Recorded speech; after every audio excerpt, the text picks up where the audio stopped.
Genderang tahun politik yang digaungkan, ini riuh dan juga gejolak hasrat para politikus untuk mencuri perhatian seolah mulai berlomba-lomba ya.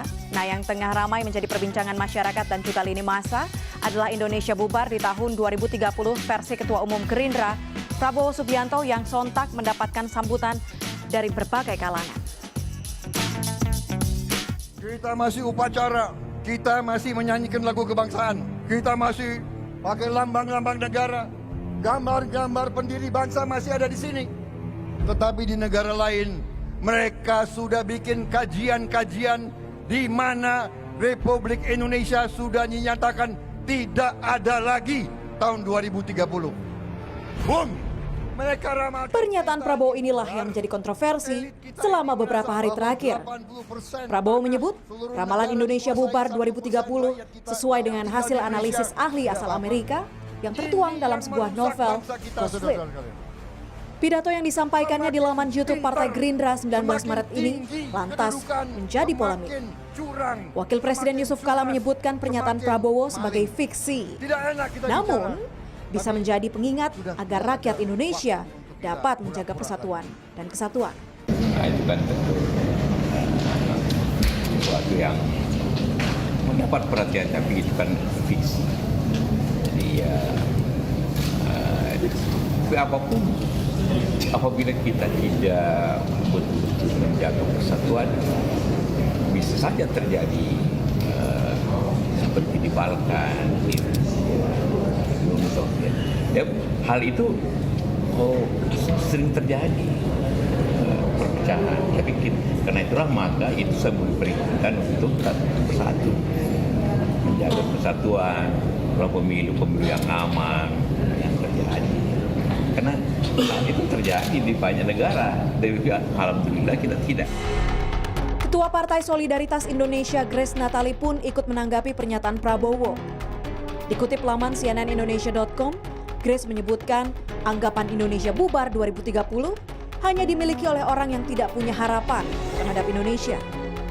Sementara Wakil Ketua Majelis Syuro Partai Keadilan Sejahtera, Hidayat Nur Wahid, menyatakan pidato Prabowo perlu dipahami sebagai peringatan dini, bukanlah merupakan bentuk ancaman atau pesimisme. Tapi kalau saya sih melihatnya itu sebagai semacam early warning, sebagai peringatan dini ya. Supaya kita semuanya di tahun politik ini tidak justru mengembangkan laku politik maupun manuver politik atau apapun juga yang justru akan mengakibatkan Indonesia seperti yang beliau khawatirkan bisa pecah. Tentu maksud beliau adalah karenanya mari kita berkompetisi yang fair, mari kita menghadirkan tahun politik 2018-2019 yang justru memastikan bahwa Indonesia akan tetap aman, tertib, dan damai. Tidak hanya menuai reaksi dari dalam negeri, penulis novel Ghostfleet, Peter Warren Singer, dan August Cole mengunggah cuitan pada akun Twitter mereka terkait dengan pidato Prabowo. Singer menyebutkan pemimpin oposisi Indonesia mengutip Ghostfleet dalam pidato kampanye yang berapi-api dan menjadi hal yang tak terduga. Ramainya perbincangan terkait pidato Prabowo yang mengutip Ghostfleet di Twitter pun, menurut Singer, membuat perangkat lunak penerjemah ke bahasa Indonesia bekerja di luar dugaan pada pekan ini. Sudah dinyatakan tidak ada lagi tahun 2030. Kapolri Jenderal Tito Karnavian ikut membantah pernyataan Ketua Umum Partai Gerindra Prabowo Subianto tentang Indonesia yang bisa bubar di tahun 2030. Dan menurut Kapolri, yang bisa membuat Indonesia bubar adalah kesenjangan ekonomi yang tinggi di masyarakat. Sementara saat ini, pemerintah di bawah Presiden Joko Widodo selalu berpihak pada rakyat kecil, di mana salah satunya dituangkan dalam program sertifikasi tanah warga secara massal. Pernyataan Kapolri disampaikan usai meresmikan gedung baru Polda Jawa Tengah di Semarang pada Jumat siang. Kepada wartawan, Tito menjelaskan bahwa bubarnya negara dapat dipicu oleh kesenjangan ekonomi yang tinggi di masyarakat. Sementara kondisi saat ini, masyarakat Indonesia sangat berkembang. Kelas menengah semakin banyak sehingga tidak ada jarak yang cukup jauh antara kelas bawah dengan kelas atas. High class, middle class, dan agar terjadi gap antara yang high class, middle class dengan low class yang majority ini menjadi lebih sempit. Karena faktor pemecah bangsa ini secara internal, kalau pendapat saya adalah kalau terjadi gap yang besar. Tapi kalau rakyatnya sudah sejahtera, middle class-nya besar, bangsa kita akan kuat. Nggak perlu khawatir akan bubar negara ini. Ya, ini seolah menjadi konsumsi politik. Pernyataan Prabowo mendapatkan tanggapan dari mantan Panglima TNI Jenderal Gatot Nurmantio. Seolah seirama dengan Prabowo, Gatot meminta masyarakat melihat pernyataan Indonesia akan bubar di tahun 2030 sebagai warning atau peringatan. Gatot bahkan menyebut bisa saja mungkin lebih cepat dari 2030. Ini kadang-kadang orang mempersepsikan sebuah pendapat itu dikait-kaitkan dengan politik dan sebagainya. Tergantung kita berpikiran. Kalau kita berpikiran negatif, itu seolah-olah menakut-nakuti. Tapi kalau kita berpikiran positif, itu adalah warning. Bahkan menurut saya bisa aja sebelum 2030, apabila kesenjangan sosial semakin tinggi, kemiskinan makin menjadi-jadi, kepastian hukum tidak ada, akhirnya masyarakat frustasi, terjadilah krisis ekonomi, krisis sosial, kerusuhan sosial, bisa aja itu terjadi. Jadi bagaimana kita memandang ini? Gitu. Jadi mari kita berpikiran positif bahwa itu adalah merupakan semacam warning untuk kita lebih waspada sesama sebagai anak bangsa, saling melihat indikasi-indikasi ke arah itu. Oke, selanjutnya bergabung bersama kami melalui sambungan telepon ada pengamat politik Ray Rangkuti. Mas Ray, selamat malam. Selamat malam. Mas Ray, ini tahun politik, makin banyak rasanya politikus yang lempar isu sana-sini.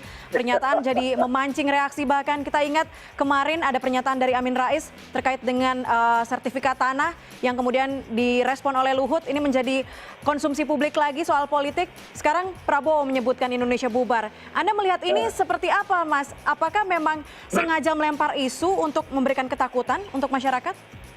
Ya, sebetulnya mungkin tujuannya bukan ketakutan, tetapi lebih berupaya untuk menyatakan agar masyarakat nyari pemimpin yang kira-kira bisa menyelamatkan perahu Indonesia. Kira-kira mungkin itu bahasanya, tetapi tentu dibuat dengan bahasa hiperbolisnya yang sangat kuat.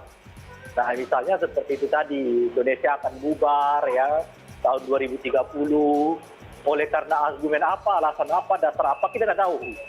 Tapi ya karena dibuat keyakinan berdasarkan bacaan atas tulisan fiksi yang dibuat seorang penulis fiksi dari luar negeri kan. Nah, tapi ya kalau sekedar tujuan, menurut saya ya upaya untuk meraih simpati masyarakat, mau menyebut bahwa dalam menghadapi Indonesia yang darurat itu kira-kira begitu, mereka lah kira-kira pemimpin yang mungkin bisa menyelamatkannya. Nah itu aja menurut saya sih tujuan jangka pendeknya gitu. Tapi tampak dengan melupakan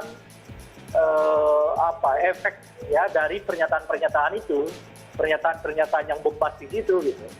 Misalnya efek dari pernyataan bombastisnya Amin Rais itu kan justru memukul mereka sendiri, karena mereka sekarang ramai mempertanyakan misalnya kenapa Amin Rais tidak mengkritik kebijakan Zulkifli Hasan yang pada eranya dia itu memperbolehkan begitu banyak tanah dikuasai oleh korporasi macam-macam dan sebagainya.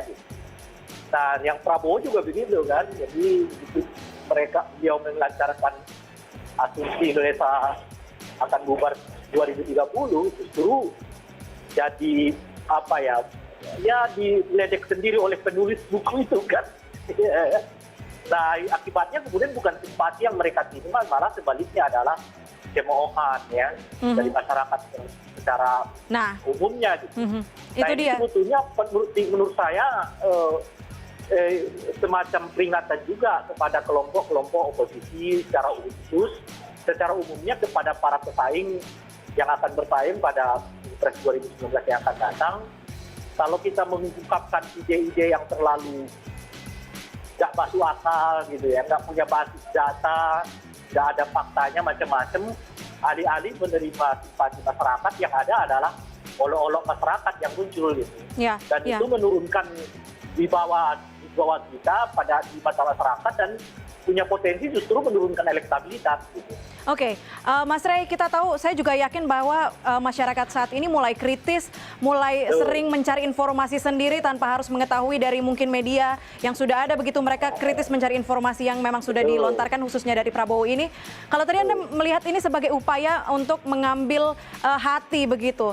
Mungkin kalau zaman Orde Baru bisa dengan cara seperti itu. Dengan di masa sekarang seberapa efektif? Betul, itu susahnya. Ini kan baik Amin maupun Prabowo adalah orang yang lahir dari tradisi politik lama, kira-kira gitu.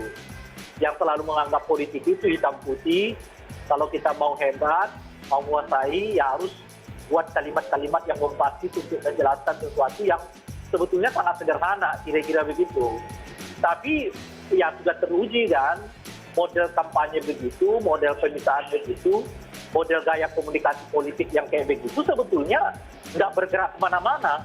Itu hanya sekedar menjaga soliditas di kelompok sendiri, tapi nggak menjangkau kelompok di luar kelompok mereka sendiri, kira-kira gitu. Artinya ya mungkin dalam kerangka membuat soliditas di lingkungan, katakanlah misalnya pemilih PAN atau pemilih Gerindra, itu terjadi, tetapi nggak akan lebih luas dari itu, kira-kira gitu.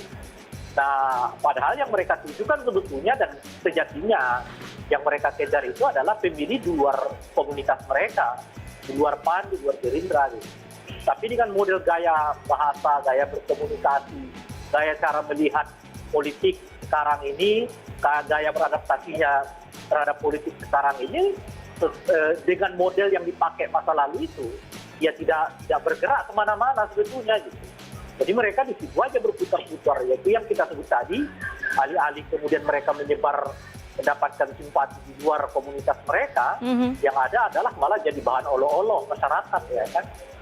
Oke, tapi sudah ditanggapi dari berbagai kalangan, mulai dari Wapres, Ketua MPR, bahkan Kapolri. Ini artinya kena gitu ya dengan strategi ini? Iya, ditanggapi saja, tapi kan mau tanggapannya negatif. Tapi ini ada quote-unquote serangan kepada pemerintah nggak sih, Mas Rey? Iya, itu yang saya sebut. Kalau di awalnya memang ditujukan untuk itu, ya kan? Kan mau menunjukkan bahwa seolah-olah pemerintah yang sekarang nggak kredibel, nggak mampu baku, dan karena itu punya potensi kita akan pecah tahun 2030. Dan sebalik dari itu tentu saja harus dicari pemimpin yang kredibel, yang mampu menguasai masalah ini, dan menyelesaikan masalah ini dan menyelesaikan berbagai persoalan yang muncul. Dan tentu saja pemimpin yang dimaksud adalah mereka. Jadi maksudnya cuman gaya berpolitik begini, gaya komunikasi begini mungkin bagus tahun 2004 ke sana, ke bawah gitu. Ya. Tapi 2004 ke sini gaya berpolitik begitu tuh ya sudah kita lihat sendiri kan reaksi publiknya, itu maksud saya. Amin Rais dapat olo-olo, ya kan? Iya. Gimana sekarang kita melihat justru banyak sekali orang yang mengatakan justru terjadinya penguasaan ketimpangan pemilikan tanah itu terjadi di salah satunya terjadi di era Zulkifli Hasan, kan kira-kira gitu ya. Nah begitu juga dengan Prabowo sekarang ini. Gitu. Artinya apa gitu? Karena kalau Amin Rais maupun Prabowo nggak juga belajar dari dua fakta ini yang setidaknya gitu, ya mereka ya dan berkomunikasi dengan komunikasi seperti yang lalu-lalu itu, seperti yang sekarang ini misalnya, itu yang saya sebut ini sih sebetulnya mereka hanya untuk mensuliskan komunitas mereka sendiri, tetapi akan kesulitan untuk mendapatkan dukungan, simpati maupun dukungan dari pemilih di luar mereka, di luar komunitas mereka. Oke. Nah, yang ada justru sebaliknya, yaitu adalah pemilih di luar mereka itu ya akan mencari tokoh-tokoh yang dianggap tidak berkomunikasinya tidak seperti yang dilakukan oleh Amin maupun Prabowo. Oke, paling tidak kita sudah melihatlah pola-polanya dari mulai sekarang untuk nanti di 2019 akan seperti apa. Mas Rey Rangkuti, pengamat politik, terima kasih banyak telah bergabung bersama kami di CNN Indonesia Connected. Selanjutnya saya ajak Anda untuk lihat tanggapan netizen terkait dengan kontroversi pernyataan Indonesia bubar di tahun 2030. Saya ajak Anda untuk lihat cuitannya. Saya bergeser ke sini. Dari Mahfud MD, mencuitkan tidak ada gejala mau bubar katanya. Kita masih semangat merawat NKRI. Optimis tahun 2045 Indonesia mencapai puncak kejayaannya. Tidak akan bubar lah katanya. Selanjutnya dari ADMS. Yang satu teriak Indonesia 2030 bubar, satunya lagi teriak pengibulan. Yang lainnya fokus bekerja keras menyambut Indonesia 2030 dan gemilang. Selanjutnya @sociotalker 2030 Indonesia bubar, 2030 Indonesia jaya, tidak ada yang tahu pasti keduanya sama fiksinya. Dan yang terakhir ini dari @Gi_Wahyudi mencuitkan Prabowo mengiyakan kajian bahwa Indonesia bubar di tahun 2030. Yang pertama terpikir, Prabowo ngapain mati-matian nyapres kalau tahu negara ini mau bubar.